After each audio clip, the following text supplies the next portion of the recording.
आज हम स्टार्ट करेंगे दोस्तों नामक के मूल तत्व भाग 1 कक्षा 12। लास्ट वीडियो में हमने दोस्तों स्वाध्याय का एक क्वेश्चन देखा था और आज हम देखेंगे एग्जाम्पल नंबर 25। एग्जाम्पल नंबर 25 में भव्य दीप और वेदांत को प्रवेश दे रहे साझेदार, पुराने साझेदार। और अभी तक हमने जितने भी क्वेश्चन गिने थे उसके अंदर हमने भव्य और दीप बराबर यानी से पूंजी खाते वाले क्वेश्चन देखे थे, लेकिन आज हम पढ़ेंगे दोस्तों चालू पूंजी खाते वाले क्वेश्चन। तो दोस्तों हम जिस स्टेप से क्वेश्चन गिनते थे आज उसी स्टेप के आधार पर हम क्वेश्चन गिनेंगे आज यहाँ पे। तो सबसे पहले हम पूंजी लिखेंगे, पूंजी के बाद अनामत और अनामत संबंधित समायोजन, और उसके बाद दोस्तों ख्याति, और ख्याति के बाद अवास्तविक संपत्तियां, और अवास्तविक संपत्तियां की असर देने के बाद नकद यानी रोकड़ ऑब्लिक बैंक की एंट्री देंगे। तो एग्जाम्पल नंबर 25 पेज नंबर 190 बराबर है। तो सबसे पहली एंट्री देंगे दोस्तों हम, और आज चालू पूंजी खाते वाली पद्धति है तो इसे स्थिर पूंजी खाते वाली पद्धति कहेंगे, जिसके अंदर जो मूल पूंजी होती है तो साल के शुरुआत में जितनी होती है उतनी ही साल के अंत में भी होती है, बराबर है।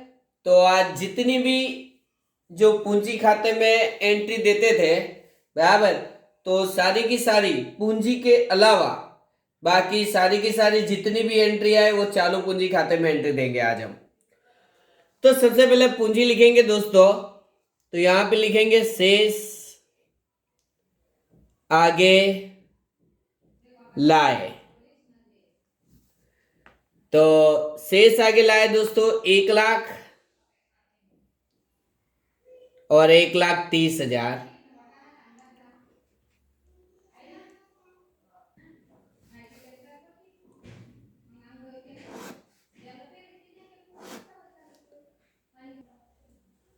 तो दोस्तों सबसे पहले हमने पूंजी की एंट्री दी, अब चालू पूंजी खाते की एंट्री देंगे। तो शेष आगे लाए 80,000 और 60,000। अनामत और अनामत संबंधित समायोजन, तो दोस्तों हमारे पास यहाँ पे एक ही अनामत दी गई है, कारीगर मुआवजा अनामत, और उससे संबंधित समायोजन दिया गया है समायोजन नंबर 8, जिसके अंदर लिखा हुआ है कारीगर मुआवजा अनामत पेटे जिम्मेदारी 24,000 की हुई। तो दोस्तों जो जिम्मेदारी हुई यानी दायित्व हुआ 40,000 हमने कारीगर मुआवजा अनामत देने के लिए साइड पर रखे थे, लेकिन उसके अंदर से दायित्व हमारे लिए 24,000 हुआ। तो कारीगर मुआवजा अनामत दोस्तों 24,000 हम पूंजी दायित्व में लिखेंगे। तो यहां पे लिखेंगे कारीगर मुआवजा अनामत 24,000। अब ये कारीगर मुआवजा अनामत जो बचा है 40,000 में से 24,000 दायित्व हुआ, तो जो 16,000 बचा हुआ है तो उसे हम चालू पूंजी खाते में बांट देंगे।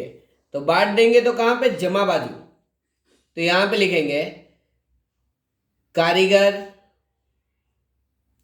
मुआवजा अनामत, तो उसको हम बांटेंगे दोस्तों। यहां पे हमें अनामत यानी अनुपात दिया गया है 5:3, तो यहां पे आएगा 10,000 और 6,000। तो दोस्तों पूंजी, और उसके बाद सेकंड स्टेप था हमारा अनामत और अनामत संबंधित समायोजन। थर्ड स्टेप ख्याति, तो हमें पक्की तलपट में कहीं पे भी ख्याति दी नहीं है तो उसकी हम एंट्री नहीं देंगे।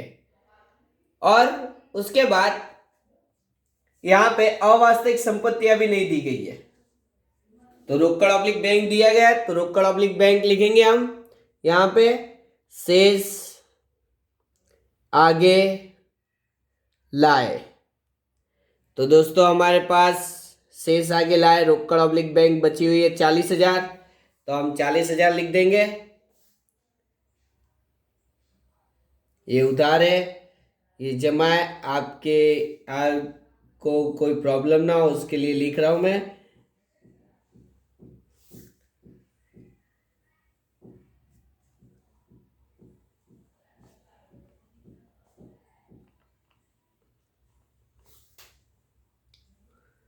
चलो स्टार्ट करेंगे अब आगे।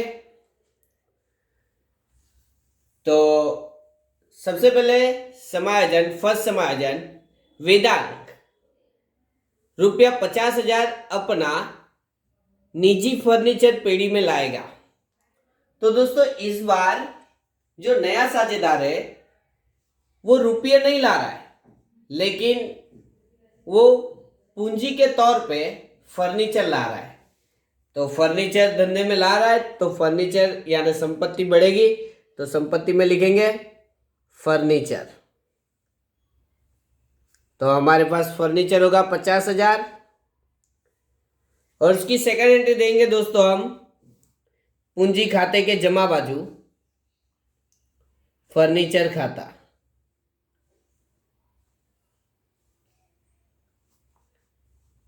$50,000।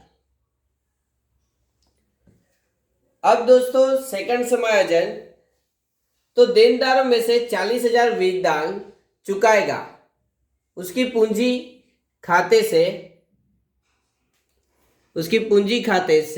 खाते ले जाना है। यानी इस बार हर बार नया साझेदार पूंजी के तौर पे रुपये लाता था, लेकिन इस बार यहां पे वेदांग ने फर्नीचर और लेनदार चुकाने की बात की है बराबर। या वो 90,000 रुपये लाए, या तो फिर फर्नीचर और लेनदार चुकाने का उसने एक्सेप्ट किया है, तो दोनों एक ही होगा। अब वेदांग क्या कर रहा है, लेनदारों को 40,000 चुकाने का दायित्व एक्सेप्ट करता है। अब हमारे पास लेनदार है दोस्तों 80,000, उसके अंदर से वेदांग के पूंजी खाता 40,000 उसने एक्सेप्ट किया, 40,000 मैं चुकाऊंगा ऐसे करके। तो अब यहां पे बचा 40,000, उसकी सेकंड एंट्री यहां पे देंगे लेनदार खाता, और सेकंड एंट्री यहां पे दे देंगे 40,000। अब उसके बाद दोस्तों फर्स्ट और सेकंड समायोजन हो गया है। तीसरा समायोजन है वेदांग को भविष्य में लाभ में से 1/5 भाग मिलेगा। जैसे वेदांग को इस साल हमने प्रवेश दिया, तो अगले साल जब प्रॉफिट यानी इस साल प्रॉफिट यानी साल के अंत में जितना भी प्रॉफिट होगा उसके अंदर वेदांग को 1/5 भाग का हिस्सा दिया जाएगा बराबर है। वेदांग ख्याति पेटे 30,000 रुपये ला रहा है, तो ख्याति पेटे वो 30,000 रुपये ला रहा है, तो रोकड़ आया तो उधार, यहां पे लिखेंगे 30,000। और ख्याति प्रीमियम खाता, यहां पे उधार बाजू लिखा। अब जब भी कोई नया साझेदार ख्याति की रकम लाता है, तो पुराने साझेदार त्याग के अनुपात में उसे बांट लेंगे बराबर। तो ख्याति की रकम वेदांग ला रहा है 30,000, तो पुराने साझेदार अपने यानी त्याग के अनुपात में बांट देंगे यानी ले जाएंगे। तो यहां पे लिखेंगे ख्याति प्रीमियम खाता। तो ख्याति प्रीमियम खाता यहां पे 30,000 है, तो 30,000 को हम यहां पे 5 और 3 के अनुपात में बांट देंगे। ऐसा क्यों, तो सुन लो। जब पुराना अनुपात दिया जाए, पुराना अनुपात दिया जाए हमें 5 और 3 यानी पुराना अनुपात दिया गया है, और नए साझेदार का हिस्सा दिया जाए, नए साझेदार का हिस्सा 1/5 दिया गया है, तो अगर आप इसका त्याग का अनुपात निकालोगे ना तो वो भी इतना ही आएगा। इसके लिए कहते हैं कि पुराना अनुपात ही त्याग का अनुपात यहां पे बनेगा। कब? जब नए साझेदार का हिस्सा डायरेक्ट दिया हो तब। ओके, तो यहां पे जो 5 और 3 है उसको हम बांट देंगे, सॉरी यानी 30,000 को हम 5 और 3 के अनुपात में बांट देंगे, 5/8, तो 18,750, 3/5, 11,250। उसके बाद अब उसके आगे समायोजन नंबर 4,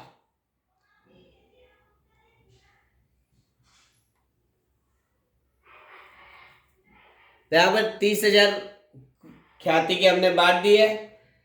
अब समायोजन नंबर 5 देखो, पेड़ी की ख्याति का मूल्यांकन 2 लाख किया गया है, यानी पेड़ी की ख्याति टोटल 2 लाख है, बराबर है। तो 2 लाख की जो ख्याति है दोस्तों, तो वेदांत की ख्याति हम निकालेंगे, तो पेड़ी की कुल ख्याति 2 लाख है, उसके 1/5 करेंगे तो ख्याति का मूल्य कितना निकल के आता है वेदांत का? 40,000। लेकिन वेदांत ने 40,000 में से सिर्फ 30,000 ला कर दिए, जो पुराने यानी पुराने साझेदारों ने बांट दिए, बराबर। अब बाकी के 10,000 वो छोड़ेंगे थोड़ी ना, तो उसकी भी भरपाई वेदांत को करनी होगी। तो उसके अंदर से 10,000 में से 6,250 भव्य ले जाएगा और दीप 3,750 ले जाएगा त्याग के अनुपात में। तो वेदांत के पूंजी चालू पूंजी खाते लाने वाला उधार, ले जाने वाला जमा। तो वेदांत के चालू पूंजी खाता उधार होगा, कितना होगा? 10,000, और भव्य के चालू पूंजी खाता 6,250, और दीप के चालू पूंजी खाता होगा 3,750।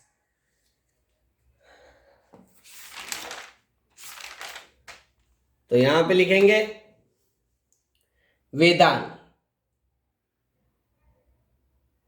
के चालू पूंजी खाता,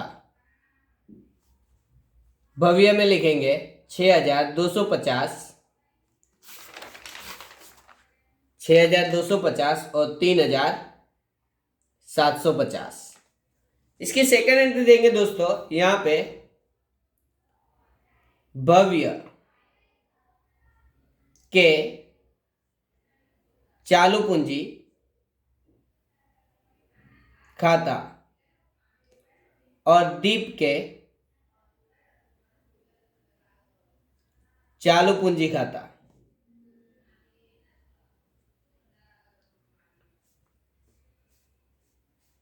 तो वेदांत में लिखेंगे 6,250 और यहां पे लिखेंगे 3,750। उसके बाद दोस्तों समायोजन नंबर 5 तक तो हमने कंप्लीट कर दिया है। उसके बाद दिया गया है समायोजन नंबर 6, उधार खरीदी के 10,000 लेनदारों के खाते और खरीद खाते लिखना बाकी है। अंतिम स्टॉक में उसका समायोजन कर दिया है, यानी समावेश कर दिया है इन्होंने, बराबर। लेकिन जो माल खरीदा था तो लेनदार में एंट्री लिखनी रह गई है, तो उसकी एंट्री लिखेंगे। और अब मैं नियम रिपीट करूंगा, अगर संपत्ति में वृद्धि होती है तो हम जमा बाजू लिखेंगे, संपत्ति में कमी होती है तो उधार बाजू लिखेंगे, दायित्व में वृद्धि होती है तो उधार बाजू, दायित्व में कमी होगी तो जमा बाजू। तो लिखेंगे यहां पे नहीं लिखी उधार खरीदी। तो दोस्तों नहीं लिखी उधार खरीदी कितनी है? 10,000। टोटल कितनी होगी? 50,000। इसकी सेकेंड एंट्री, अगर हमने किसी के पास से उधार माल खरीदा है तो उसकी एंट्री हम यहां पे लिखेंगे, नहीं लिखी, उधार खरीदी 10,000। आप इसको लेनदार भी लिख सकते हो, लेनदार खाता। नेक्स्ट, 30,000 के स्टॉक की बाजार कीमत 24,000 है, यानी हमारे पास स्टॉक तो यहां पे 40,000 दिया गया है दोस्तों। हमारे पास स्टॉक यहां पे कितना दिया गया? 40,000। पक्के तलपट में आप देख सकते हो। उसके अंदर से 30,000 के स्टॉक की बात की है तो 30,000 का स्टॉक अब कितना हो गया उसका? 24,000, यानी 6,000 का नुकसान हुआ यहां पे। और बाकी के स्टॉक की वैल्यू उतनी की उतनी ही है, तो स्टॉक ये 10,000 और ये 24,000 मिला के टोटल कितना हुआ? 34,000 का स्टॉक बचा हमारे पास, क्योंकि 6,000 का मूल्य जो है स्टॉक का वो घट गया है। तो यहां पे लिखेंगे स्टॉक, हमारे पास 40,000 का स्टॉक था, उसके अंदर कमी हुआ स्टॉक में 6,000, तो बचा दोस्तों 34,000। अब संपत्ति में वृद्धि होती है तो जमा बाजू लिखते हैं पुनः मूल्यांकन खाता के, और अगर कमी होती है तो उधार बाजू लिखेंगे। तो यहां पे लिखेंगे स्टॉक खाता कमी 6,000। उसके बाद दोस्तों समायोजन नंबर 8 हमने कंप्लीट कर लिया है। विनियोग पर ब्याज मिलना बाकी है, 16,000 का लेखा करना बाकी है, यानी विनियोग है हमारे पास तो उसके ऊपर हमें ब्याज मिलना बाकी है, तो हमारी संपत्ति हुई। तो यहां पे लिखेंगे दोस्तों मिलना बाकी विनियोग का ब्याज,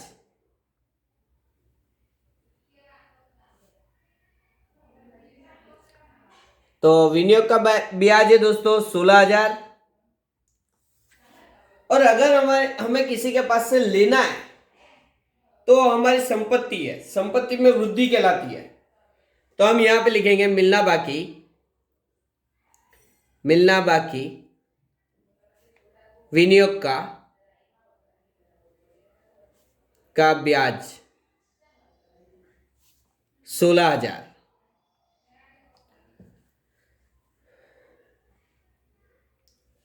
अब दोस्तों हमने सारे समायोजन कंप्लीट कर दिए, और अब जिस संपत्ति और दायित्व पे समायोजन नहीं दिया गया है, इसी संपत्ति और दायित्व को हम उसी दिशा में उतनी ही रकम से दर्शाएंगे। तो जैसे पक्की तलपट में आ जाते, पुरानी पक्की तलपट में तो हमारे पास प्रोविडेंट फंड दिया गया 20,000, तो यहां पे लिखेंगे प्रोविडेंट फंड 20,000।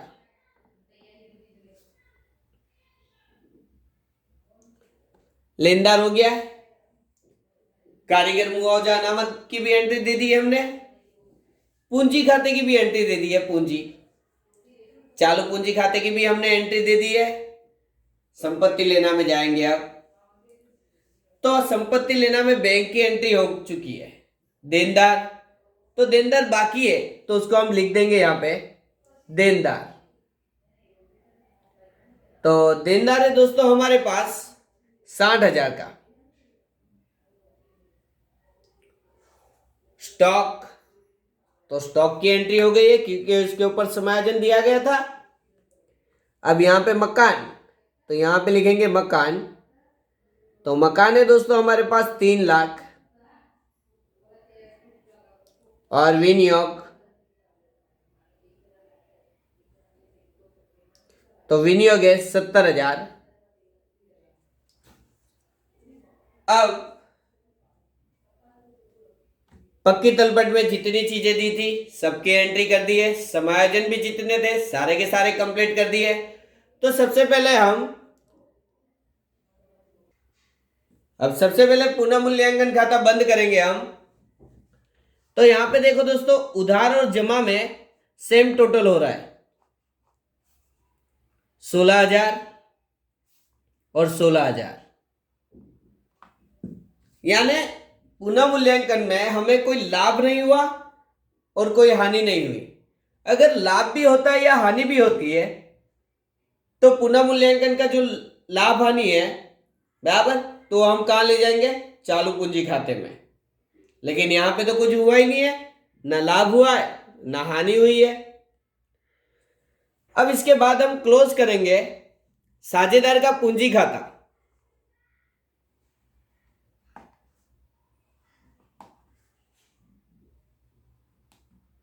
तो यहां पे लिखेंगे 1,00,000, 1,30,000 और 90,000।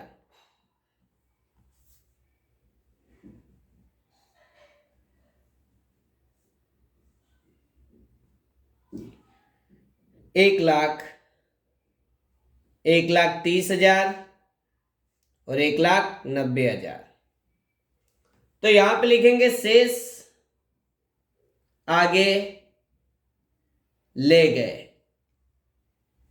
तो दोस्तों यहां पे लिखेंगे 1,00,000, 1,30,000 और 1,90,000। सॉरी, यहां पे सिर्फ 90,000 आएगा।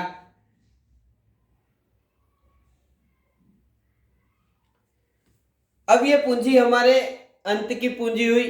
तो यहां पे लिखेंगे पूंजी। अब पहले 2 साझेदार थे, अब 3 हो गए, भव्य, दीप और वेदांत। तो यहां पे लिखेंगे 1,00,000, 1,30,000 और 90,000। टोटल करेंगे 1,00,000, 1,30,000 और 90,000, तो 3,20,000। उसके बाद हम चालू खाता क्लोज करेंगे। तो चालू खाता क्लोज करेंगे तो दोस्तों यहां पे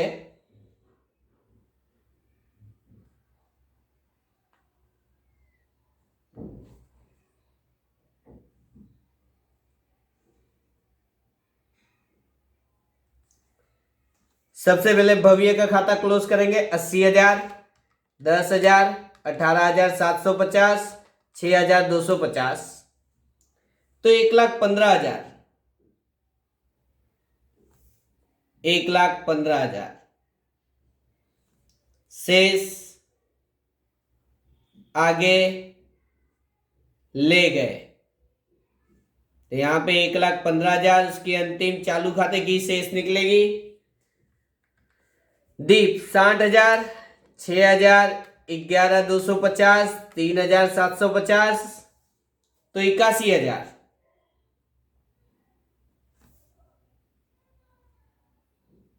और इसकी जो अंतिम शेष निकल के आ रही है 81,000। और अब वेदांत में उधार बाजू का कुल योग ज्यादा होगा, जैसे यहां पे 10,000 और यहां पे भी 10,000 लिखेंगे। यहां पे 10,000 उसकी अंतिम शेष चालू खाते की निकल रही है वेदांत की। तो हम यहां पे लिख देंगे दोस्तों शेष आगे ले गए।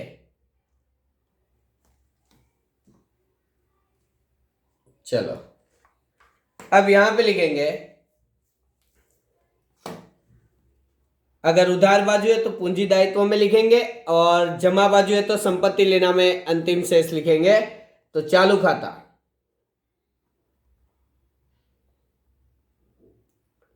तो चालू खाता है उसके अंदर है भव्य और ये दीप 1,15,000 और 81,000। 1,15,000 और 81 तो 196, 1,96,000। और इसकी अंतिम शेष है वेदांत की, तो हम यहां पे लिखेंगे चालू खाता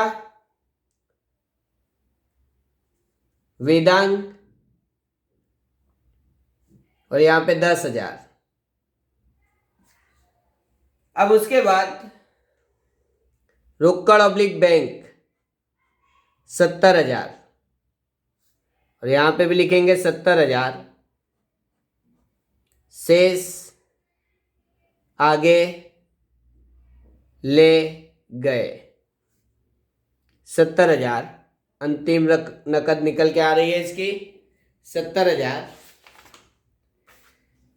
तो ये जो अंतिम नकद है रोकड़ की, उसे भी हम संपत्ति लेना में लिखेंगे। तो यहां पे लिखेंगे रोकड़ ऑब्लिक बैंक खाता 70,000। अब दोस्तों हम पक्की तलपट का कुल योग करेंगे और समान आने चाहिए, तो ये हमारा क्वेश्चन सही होगा, नहीं तो गलत। 3,20,000, 1,96,000, 20,000, 24,000 और 50,000, तो 6,10,000 इस पक्की तलपट का कुल योग हो रहा है।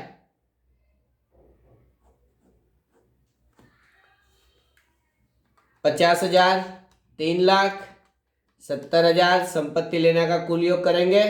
10,000, 70,000, 60,000, 34,000 और 16,000, 6,10,000।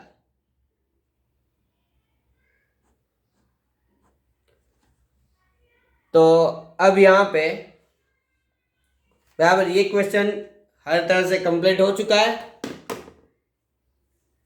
तो इसी टाइप का एक क्वेश्चन है दोस्तों स्वाध्याय में, जो आपको करना होगा, और अगर आंसर नहीं आता है तो आप मुझे व्हाट्सएप कर देना, मैं फिर से इसका वीडियो बना के आप लोगों को भेज दूंगा। तो दोस्तों क्वेश्चन है चालू खाते वाला,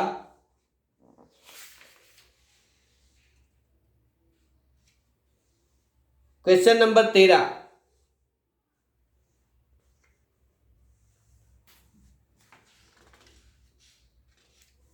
यहां पे होमवर्क लिख रहा हूं मैं।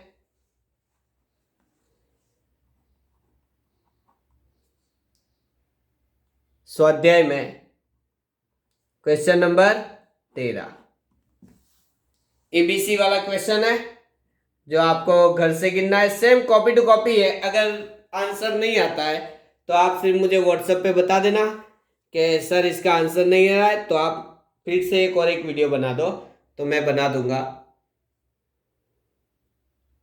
ओके, तो मिलते हैं अब नेक्स्ट वीडियो में।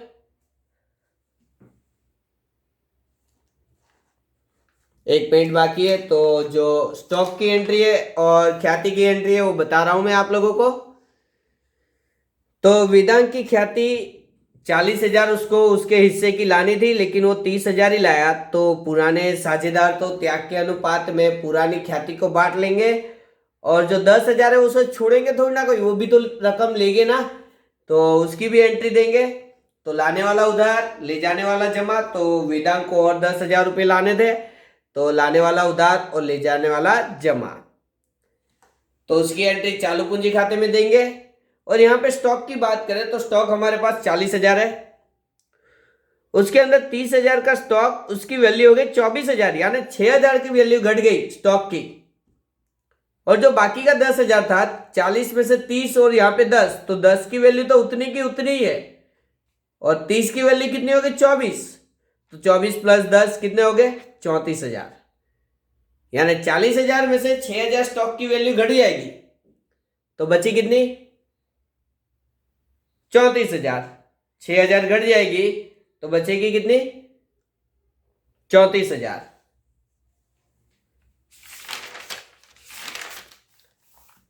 और यहां पे फिर से बता रहा हूं, अगर हमारे पास पुराना अनुपात दिया गया है और नए साझेदार का हिस्सा दिया गया है, तो पुराना अनुपात ही त्याग का अनुपात बनेगा। ओके।